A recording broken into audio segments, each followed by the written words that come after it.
Hello and welcome back to the channel, welcome back to another video. This one is my team selection for Game Week 2. So we're going to have a brief look at how I got on in Game Week 1. We're going to see how I'm lined up for Game Week 2 currently. Going to talk about captaincy and we're going to talk about transfers for now and in the future. So let's get into it. Okay, so we did go through this on my transfer plans video the other day, so we'll only spend a couple of minutes on this. But Kelleher and Dubravka, I am glad I went with those two in the end. All I cared about was that one of them played. I didn't really care which. I just didn't want to be without a goalkeeper. And I thought that Kelleher was the best 4.5 million option. I didn't really want to go over Verbruggen or anybody else, to be honest, a Petrovic or something like that. I thought that Kelleher was the best option. I didn't really care if Dubravka played instead. But they both played in the end, which is good news. The Spurs defenders treated me very well. I was always going to double up, I think, just because that fixture was so good. But not only that, they look much better defensively this season under Thomas Frank. And also, they've got really nice fixtures from Game Week 3 onwards. So I'm happy I went with those guys. Then we've got Murillo. He was actually a bit unlucky not to keep a clean sheet. Forest were unbelievable in that game against Brentford. Brentford had almost nothing going forward. They just managed to get a penalty. But thankfully, the clean sheet was lost by a player that I owned, who we'll get onto in a minute. Bruno Fernandes didn't really show many signs of anything good in that game. I mean, Man United, Man United in general were very good. Cunha and Buemo both looked unbelievable. Man United were much better than I thought they would be. So it was against Arsenal though, and I mean, I'm not going to judge Bruno on that game. I'm going to keep him for a few weeks regardless, so not too bothered about that one. He nearly hit the DEFCON threshold as well. Palmer, again, not ideal. Definitely not an ideal start, but that game had a lot of chances either side, Chelsea versus Palace. I wasn't actually watching the game, but Palmer did have a lot of shots, not kind of any dangerous ones as such, but we'll see how he gets on this week. He may not be ideal to keep, but for now I'm going to. Salah got a late goal. He wasn't really involved in much. Again, not an ideal situation. However, Reinders, very happy I went with him. I had a decision between him and Anderson. I did go with Reinders. It turns out it wouldn't really have mattered because Anderson was just as good. Didn't get as many points, but he was unbelievable. Then I went with Wirtz, who looked a bit off it. He looked a bit off the pace. Hopefully that's just a thing that is only going to take a couple of weeks for him to get into, because it's not ideal if that's going to be a long-term thing. Watkins, again, looked way off it. Villa in general looked way off it, to be honest. But again, they've got a good fixture this week. Thiago, Brentford looks really bad, but they did have some players that weren't playing, like Sharda, Dango, Henderson. So I do expect them to get a little bit better over the coming weeks. And then not much to say about the bench. So let's get on to how I'm lined up for this week, more importantly. Okay, goalkeepers. Now, there is actually a slight decision here, I guess, whether I go with Kelleher with Aston Villa at home or Dubravka with Sunderland at home. I say that actually, but I've got Watkins, as you'll have just seen, so the chances of me going with Kelleher in goal, considering he plays against Watkins, is pretty slim. And this is the one of the few rare fixtures that Dubravka has a really nice one. So I will be going with Dubravka in goal pretty much. In defence, all of this defence isn't ideal this week. If you watched my team selection video last week, I did mention that I planned out my defenders, all 5 of them, and how they rotate for the first 6 or 7 game weeks. This was the week that it didn't look the greatest, mainly because Spurs play City away. Now, there is a world where I play Porro. Van der Ven will be on the bench this week. There is a world where I play Porro for a couple of different reasons. One is that I know it's Sunderland at home, but doubling up on Burnley defence doesn't sit that well with me. Again, it's one of the better fixtures that they can get, so I may just go with it. Also, Murillo and Richards play each other.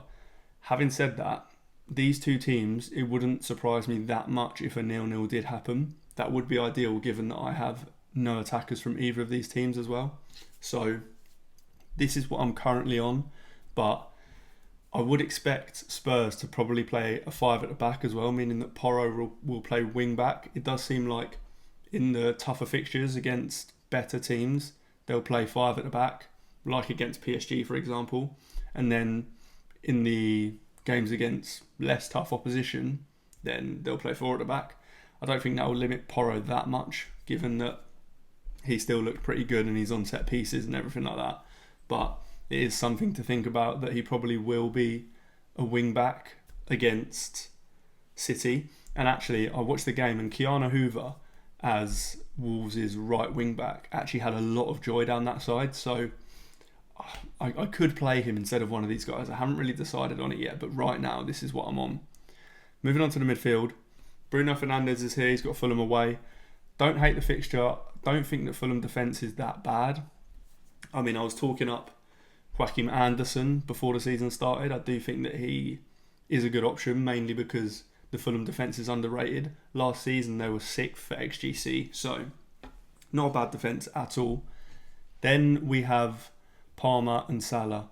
Now, firstly, they won't be going anywhere. I won't be selling either of them.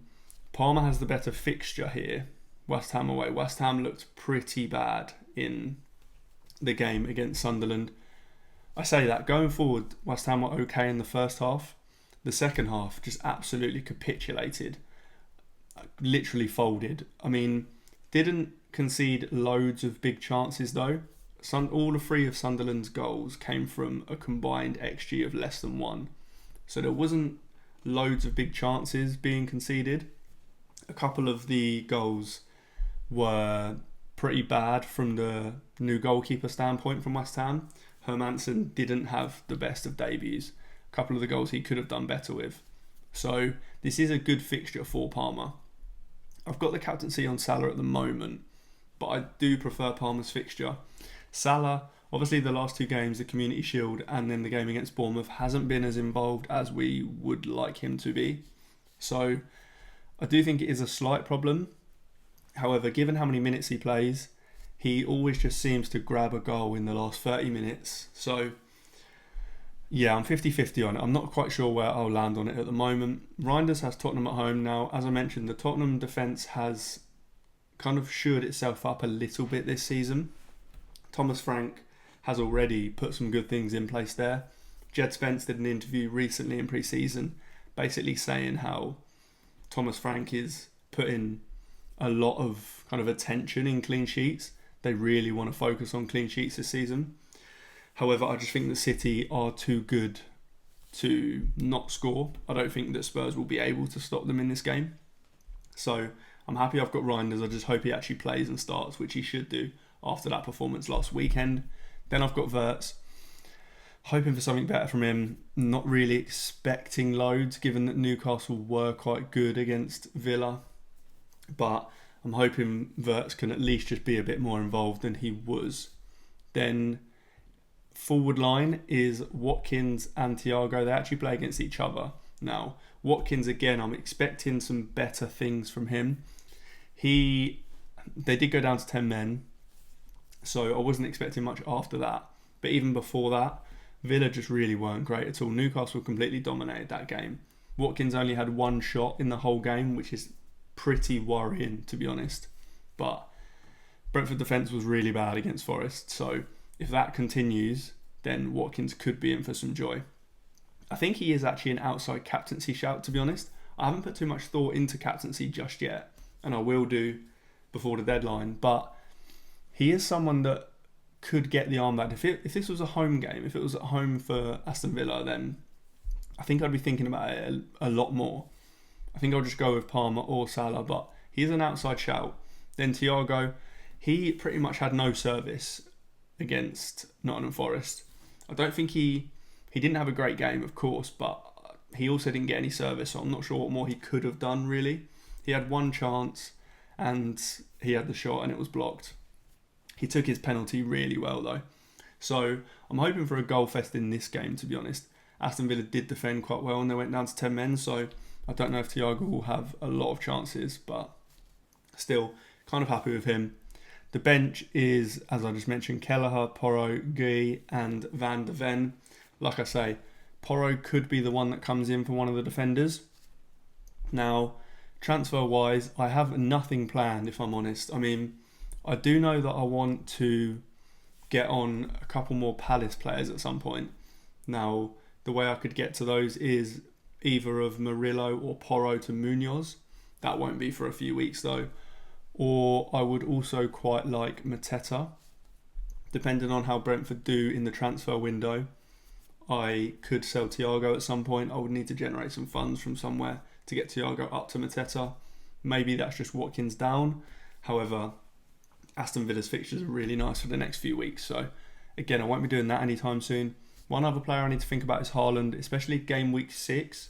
At the moment, City's fixtures don't scream that I need Haaland, but come game week 6 they will. And it's whether I free hit in game week 6 or just make a plan to get Haaland by selling probably Salah or Palmer. That's one that I'll think about in a couple of weeks' time. But yeah, no transfers this week. I'll definitely be rolling. Even if we get some news that someone's potentially out, unless it's one of the bigger players like Vert, Salah, Palmer, Bruno, Watkins, then I'll most likely roll. Especially if it's a defender, then I'll just play Porro instead of them. I'm fine with doing that.